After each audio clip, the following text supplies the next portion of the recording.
ወደታችን እናንተ ማውረድ የሚችሉት ታብሌት እንድታገኙ ያህል ነው።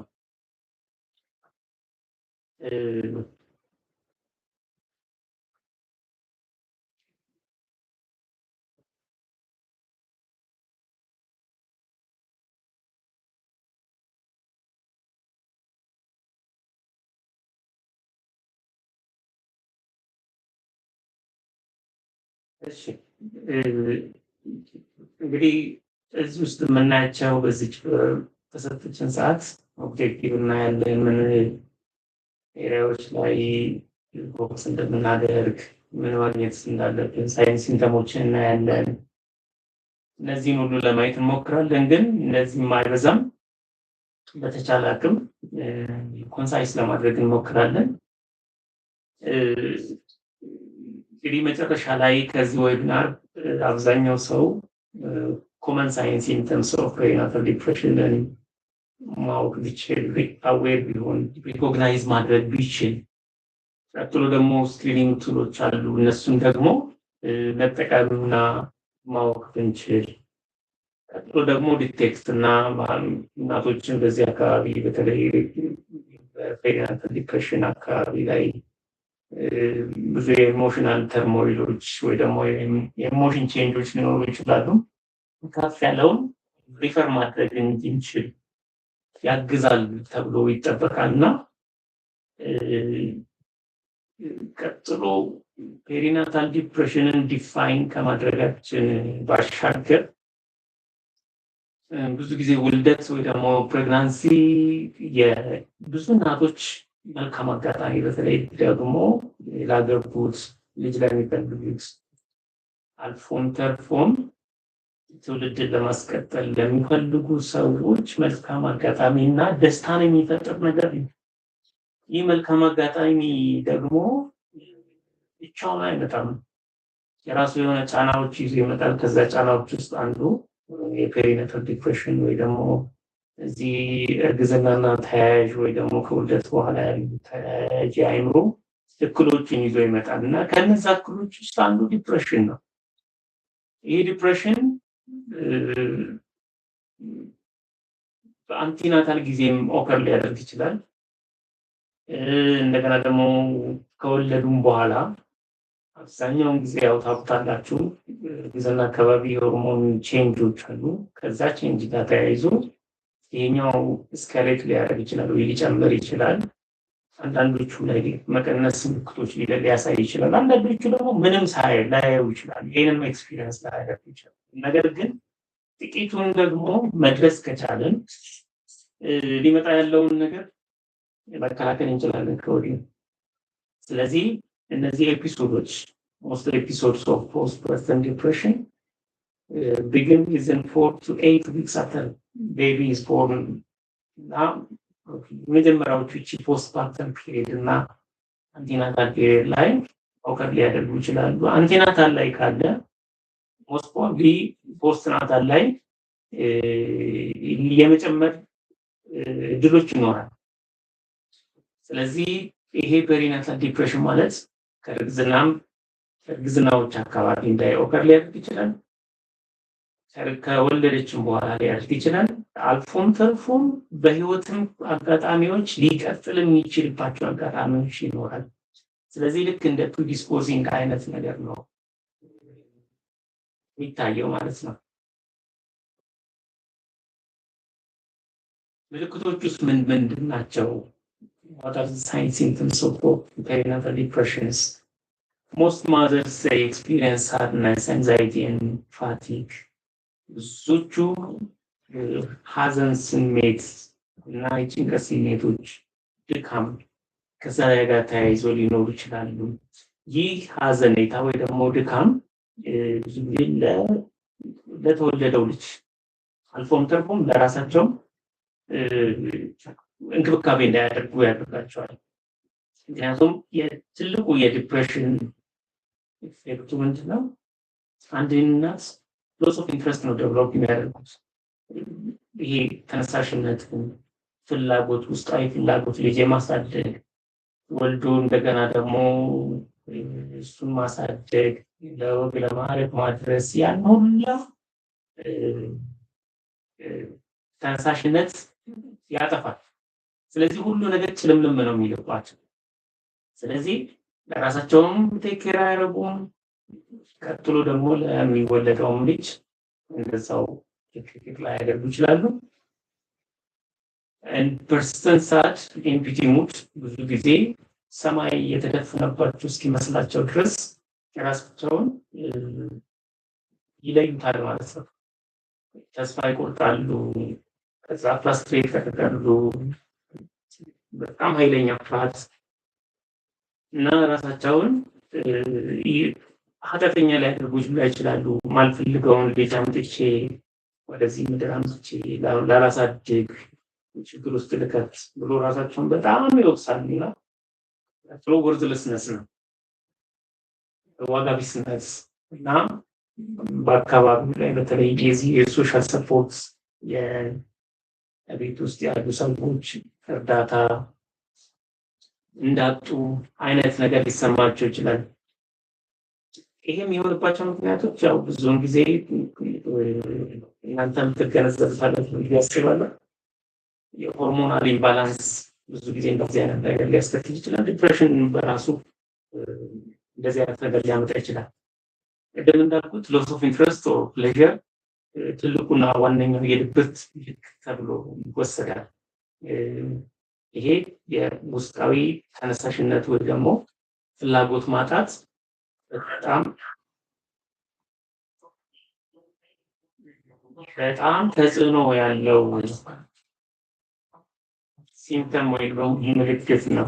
ማይክሮፎናችሁን ሚውት ብታረጉ ይቀርታል።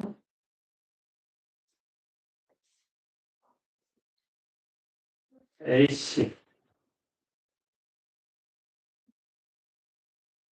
ጥሩ ተነሳሽነቱ እንዳለ ሆኖ ፋቲጋቢሊቲ እና አብኖርማል ዲክሪስ ኢን ኤነርጂ ነው፣ ጉልበት ማጣት፣ ኤነርጂ ማጣት። ይሄ ደግሞ ትልቁና ዋነኛው ነገር ነው። የተደፋን ውሃ ራሱ ለማቅናት አቅም ማጣት። ይሄ ሲሆን ደግሞ ምን አይነት ነገር ይከሰታል? ልጁ አንስቶ ጡት ማጥባት ራሱ ሊደክም ይችላል። የራሳቸውን ልብስ እንኳን አንስተው ለመልበስ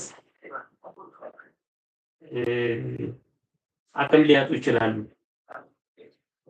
ይሄ ከምክንያት ውጪ ነው። እንግዲህ ምክንያት አልባ የሚባለው የሲምፕተም አይነት ነው። ካለምንም አዲስ የገቡ ሰዎች ናቸው ይሰሩ።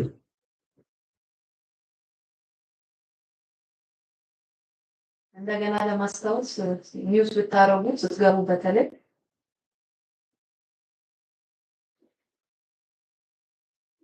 ሌላኛው being restlessness or having trouble still sitting ነው። ቁጭ ብሎ ልጅን መንከባከብ ለምሳሌ ለሰይ በፊት እየተሯሯጠች የምትሰራ እናት አሁን ልጅ በመውለድ ብቻ ከአንድ ቤት ውስጥ እንደተቆለፈባት አይነት ስሜት ሊሰማት ይችላል። ከዚህ የተነሳ ራሳቸውን ሬስትለስ ያደርጋሉ። ቁጭ ይላሉ፣ ይቀመጣሉ፣ እንደገና የሚሰሩት ነገር ይጠፋባቸዋል። ልጁ አዲስ ነው፣ አዲስ ነገር የሚፈልግ ይመስላቸዋል። በጣም ሲምፕል አድርጎ ያዩትን በተለይ ፕሪም ግራቪዳዎች በጣም ትልቅ ተጽዕኖ አለው። ምክንያቱም ሰማዩ ላይ የተደፋባቸው እስኪመስላቸው ድረስ ነው ራሳቸውን ኮንሲደር የሚያደርጉት። ዲፊካልት ኮንሰንትሬት አለማድረግ፣ ምክንያቱም ኮንሰንትሬሽን ትልቅ ሚና አለው። ለምሳሌ አንድ ነገር ላይ ለመቆየት ኮንሰንትሬሽን ይፈልጋል። ኮንሰንትሬሽን ጠፋ ማለት የሚበላው ምግብ መጣፈጥ አለመጣፈጥ፣ ልጁ ራሱ ፖርታል አልሞቆም ወይ ደግሞ ጠብቷል አልጠባም፣ ልብስ ቀይሯል አልቀየረም ከማለት ይልቅ ብላንክ ማለት ነው የሚሉት። እና ሌላኛው እንቅልፍ ነው። ላይ ትልቅ ጫና ይኖረዋል። ይሄ እንቅልፍ ዞሮ እናትየዋ ሬስት እንዳታደርግ ነው የሚያደርገው እና ረጅሙን ሰዓት በማሰብ ወይ ደግሞ እንቅልፋቸውን ቀድሞ በመጨረስ ቀሪውን ሰዓት ግን በሀዘንና ነገሮችን በማሰላሰል ውስጥ ሊያሳልፉ ይችላሉ። change in appetite or unplanned weight change እነዚህ ብዙ ጊዜ አንዲት እናት ከወለደች በኋላ ምግብ ያስፈልጋታል፣ በተለይ ፈሳሽ። ያንን ፈሳሽ ካልወሰደች ለልጁ ተገቢውን መጠን ያለው የጡት ወይ ደግሞ የወተት ግባት ልትሰጠው አትችልም። ምክንያቱም የሚወጣው ያው የምትበላው ፈሳሽ ስለሆነ ማለት ነው። እና አፕታይት የለም ማለት በተዘዋዋሪ ለልጁ የሚሰጠው ነገር አይኖርም ማለት ነው። ስለዚህ ከፍተኛ ጫና አለው በተለይ ለልጁ እና ለራሷም ራሱ እና ከዚህ የተነሳ unplanned weight change ሊኖር ይችላል። ምግብ ካልበላች weight gain አታገኝም፣ አይኖራትም የራሷ ወይ ደግሞ ኮንሰንትሬሽኗ በጣም ዝቅተኛ ይሆንና ሳታውቀው ኮንሰንትሬት ሳታደርግ ስትቀር ከፍተኛ የሆነ መጠን ያለው ምግብ በልታ ከዛ ልክ እንደ መጠኑ የሰውነት መጠኗ እንደጨመረ አይነት ነገር ፊሊንግ ሊኖራቸው ይችላል። ከዛ የተነሳ ራሳቸውን ሊጠሉ ይችላሉ። ያንን ከምን ጋር ያያይዙታል? ከእርግዝናው ጋር ያያይዙት ይችላሉ እና ይሄኛው አንዱ ምልክት ነው። ሌላው ያው ከእርግዝና ጋር ብዙ የሚመጣው የፊዚካል ኤክስ ወይ ደግሞ የአካላዊ ህመም፣ ራስ ምታት፣ የተለያየ አብዶሚናል ክራምፕ ሊሆን ይችላል ኦር የተለያዩ ዳይጀስቲቭ ፕሮብሌሞች ሊገጥሙ ይችላሉ። ትራብል ቦንዲንግ ኦር ፎርሚንግ ኢሞሽናል አታችመንት ቅድም እንዳልኩት ሎስ ኦፍ ኢንትረስት ትልቁን አሁን ጫና የሚኖረው ቦንዲንግ ላይ ነው። ልጁን ማቀፍ ከልጁ ጋር ወይ ደግሞ ከተወለደው ህፃን ጋር አብሮ ልጁን ሀግ ማድረግ የኔ ነው ማለት እሱ ላይ ተስፋ መኖር ያን ሁላ ስለሚገልባት ቦንዲንግ ላይ ደግሞ ወይ ደግሞ ኢሞሽናል አታችመንት ላይ በጣም ከፍተኛ የሆነ ጫና ይኖረዋል። persistent doubts about the ability to care for the baby, especially primary gravidaዎች መልቲፓራዎች ሊኖራቸው ይችላል። primary gravidaዎች ግን ህፃኑ ራሱ እንዴት እንደሚያቅፉት ራሱ በጣም ግራ ይገባቸዋል። እንዴት እንደሚያጠሩት ምን ሲምፕተሞች ናቸው ልጁ ሲጠባ መታየት ያለባቸው እና ልክ እንደ የተለየ ጉዝ ነገር ሁላ ሊያዩት ይችላሉ። እና ከዛ በኋላ ራሳቸውን ይጠራሉ። እኔ ልጁን ማሳደግ አልችልም፣ እዚህ ልጅ የተፈጠርኩ አይደለሁም፣ ልጁን ያለ አግባብ ነው ወደዚህ ዓለም ያመጣሁት የሚሉ በጣም ከፍተኛ የሆነ ተጽዕኖ ይኖራል ማለት ነው። Source of this or harming oneself or the baby or suicidal things. ይህ ትልቁን እና ከፍተኛው ተጽዕኖ የዲፕሬሽን አንዱ ነው። ራሳቸውን ለማጥፋት ማሰብ ወይ ደግሞ መሞከርም ይኖራል። የተለያየ ሚንሶችን ሊጠቀሙ ይችላሉ እና እነዚህ ሚንሶች በሚጠቀሙበት ሰዓት ልጁንም ሊጎዱት ይችላሉ። አልፎም ተርፎም ራሳቸውን ላይ እርምጃ ሊወስዱ ይችላሉ። ምክንያቱም ከላይ ያየናቸው ሲምፕተሞች ሲቪር እየሆኑ እየጠነከሩ ስለሆነ ልጁም ላይ ራሳቸውም ላይ ከፍተኛ ጉዳት ሊያደርሱ ይችላሉ ማለት ነው።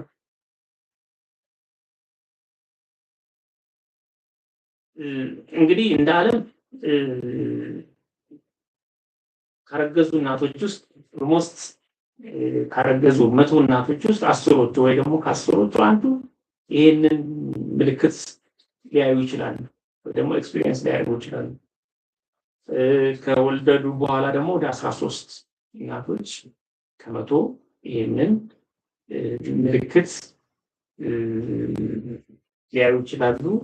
እዚህ በጣም ትልቅ ቁጥር ነው። ይሄ በአዳጊ ሀገሮች ላይ ትንሽ እነዚህ ባደጉ ሀገሮች ላይ ትንሽ ቁጥሩ ይጨምራል በተለያየ ምክንያት 15 19 ከዴሊቨሪ በኋላ ያሉት እስከዛ ድረስ ሬንጅ ሊያደርግ ይችላልና ከነዚህ ውስጥ ደግሞ ሲቪል ኬስ ማዘርስ ማይት ኮሚት ሱሳይድ ሱሳይድ ራሱ ኮሚት ሊያደርጉ ይችላሉ፣ ራሳቸውን ሊያጠፉ ይችላሉ። እና በጣም ከፍተኛ ቁጥር ነው። ይሄ እንግዲህ ኦልሞስት በሀገራችንም አለ ወይ ደግሞ በአፍሪካም ራሱ አለ።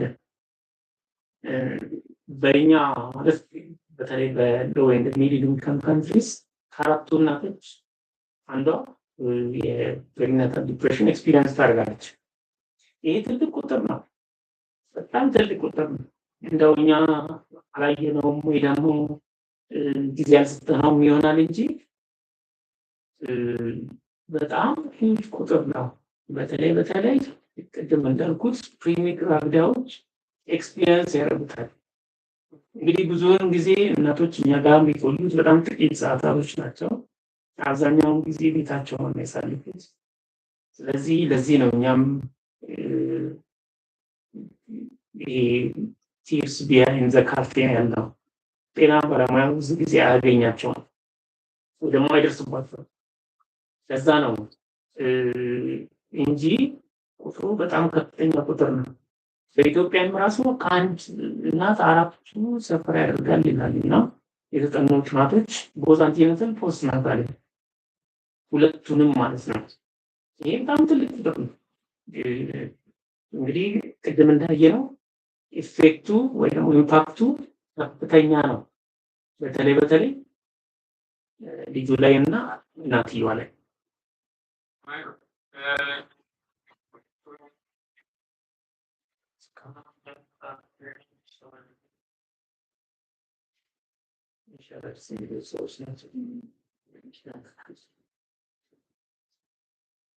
ሪስክ ፋክተሮቹ እነማን ናቸው ነው?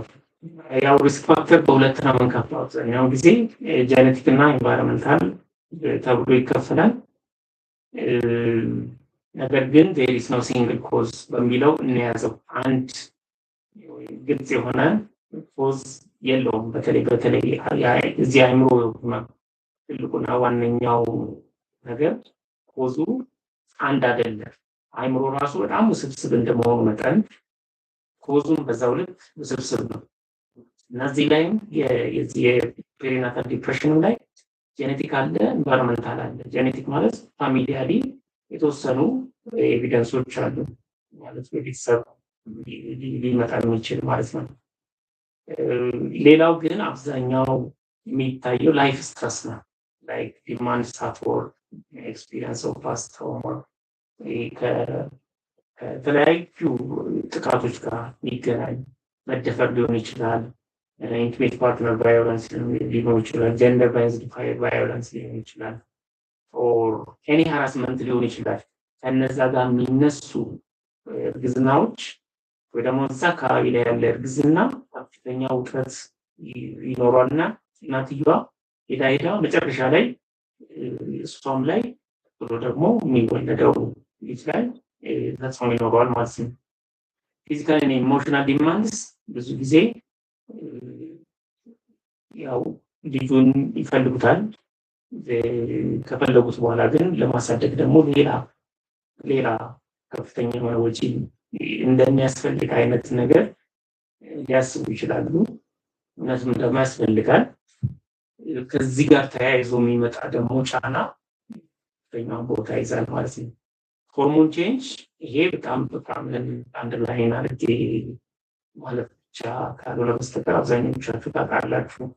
ሆርሞን ቼንጅ ብዙ ጊዜ አእምሯዊ ብቻ ሳይሆን አካልንም ይለውጣል። እናት ከነበረችበት ሌላ ሰው ምናምን እና ያ ሁላ ኢፌክት ዞሮ ለዚህ ኮንትሪቢዩት ሊያደርግ ይችላል ማለት ነው። ስለዚህ እንዴት አድርገን ዲፕሬሽንን ስክሪን እናድርግ? ለጤና ባለሙያ አንድ እናቶች ላይ እንደሚሰራ የሕክምና ፕሮፌሽን እንዴት አድርገን ይህንን ድብርት ወይ ደግሞ ድባቴን እንዴት አድርገን ስክሪን እንለየው ካሉት ህመሞች ብንልና ብናይ እንደመሪያው ይሄ የዲምብራ ፖስትናታል ዲፕሬሽን ስኬል ለስክሪኒንግ ለፕሪናታል ዲፕሬሽን ለአንቲናታል ዲፕሬሽንም ወሳኝነት አለው። ይሄ በሀገራችንም በተለያዩ ሪሰርቾች ቫሊዴት ተደርጓል። መስራቱም በትክክል ተረጋግጧል። እንደገና ደግሞ ውጤቱም ቆንጆ ነው። ይሄ ኦቨርስቲሜት የማያደርግም አንደርስቲሜት የማያደርግም መካከለኛ የስክሪኒንግ ቱል እንደሆነ አረጋግጠዋል ማለት ነው። በሁለተኛነት ፔሸንት ሄልዝ ኩዌስችነርስ ከሁለት አራት እና ባለ 9 አይተም አይነት ነገር ነው። ለዚህ ለፔሪናታል ዲፕሬሽን ግን ባለ ሁለቱም ብንጠቀም ጥሩ ነው። ሪኩዌስት ሞድ